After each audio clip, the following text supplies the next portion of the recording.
Thank you all for joining me on this daily and refreshed journey into and with resilience. This is about, again, sound. And I want to emphasize in a simpler fashion the breadth and the listening of sound. I came across this message a couple days ago in an apparent marketing campaign for, I think, new Apple AirPods. And the intro script referenced a book by a gentleman named David James Duncan called Son House. And that book apparently spent a lot of time on the power of sound. One quote in there stood out to me, quote, "Sounds send meaning that doesn't weigh us down in words," unquote. That's kind of a dichotomy statement, isn't it?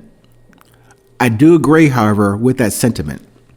But to relate that statement to you through words can kind of confuse the proposition.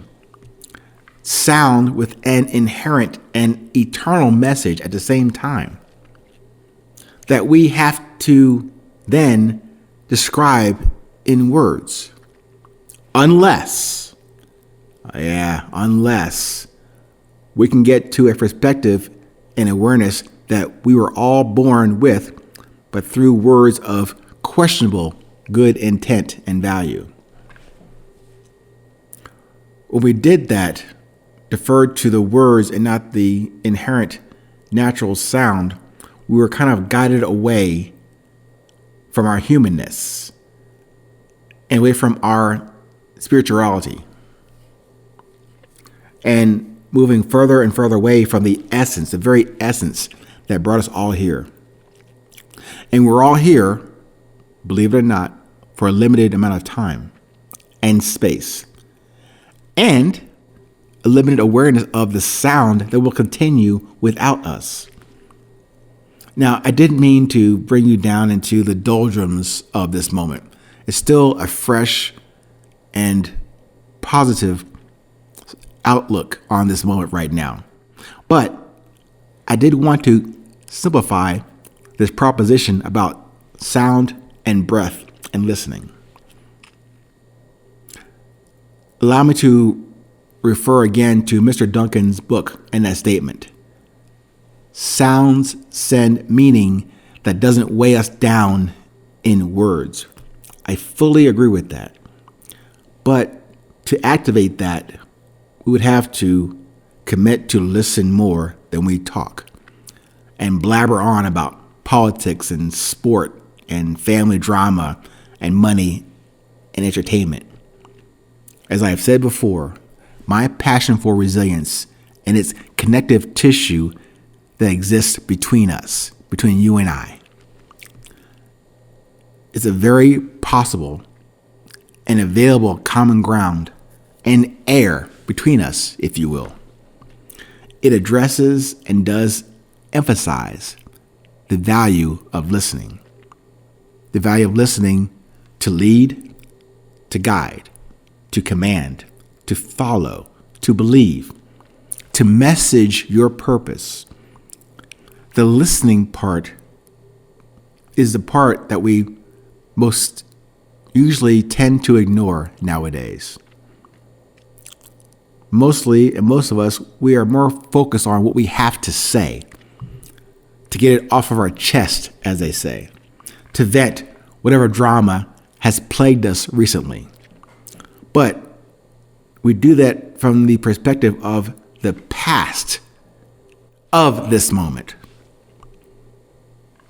But we just have to give that past shit airtime in the present moment, just as a normal habit. But that's not how you stay present and current. When you embrace or get into the habit of venting and retweeting. Yeah, that's like retreating is a good way to put that also. But instead of venting, retweeting and reposting some of the old garbage that's already out there. And yeah, it already stinks, but we choose to keep refreshing it like it's going to get better. To me, that reflects no more than recycled gossip that even if you didn't produce it, we regurgitate it as so-called knowledge or data points or sound bites.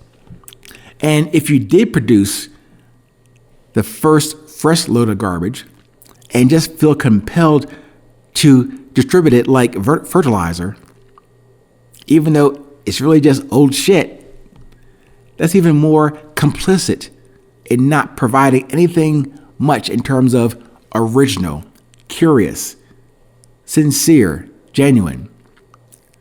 And we stand with that. It's like it is the manna from heaven, and we don't take the accountability or responsibility for that rehash of garbage. Pardon that context on sound and listening from a different area of perspective. I do feel compelled, however, to share this dispatch with you as original and genuine and sincere and as curious as I can today. There's no script for this, but just through my observation and the communication that I outlined in the book, Resilience, the Beauty of Presence. As weird as that may sound to you, as weird as that may sound to you, I'm asking you to invest ear and air time to listen to me waxing on about the value of sound and listening and breath. So as we close out this conversation, internally, mostly, as I consider or reconsider the physical distance between us right now, just take the last moments of this episode to listen to your breath, to listen to your heart, to listen to whatever is around you and your ears right now, and your senses. That the constant and beauty of sound that exists before you and I will continue after you and I. And that will continue to exist in this time. In this present moment with you and I, between you and I. This is the best we could ever have to listen to one another. This is it. This is the best we can ever have to listen to ourselves, but without unnecessary words. I did an episode on that a few months ago on the unnecessary words. Please check that out too. Your beauty does not shout at you. Neither will my beauty shout out to you or to myself. But if we would use the external beautiful sound apart from the noise we often hear during the day, we don't need to lose ourselves in eloquence just because we have so many words available to us. We have sound and heaven and presence within us. Listen for your purpose and message that rings and sings within you. Just listen when you breathe.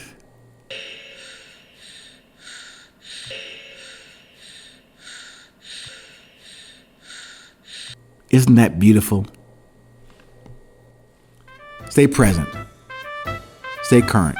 No matter where you are in this world, please remember, it is always 8:20.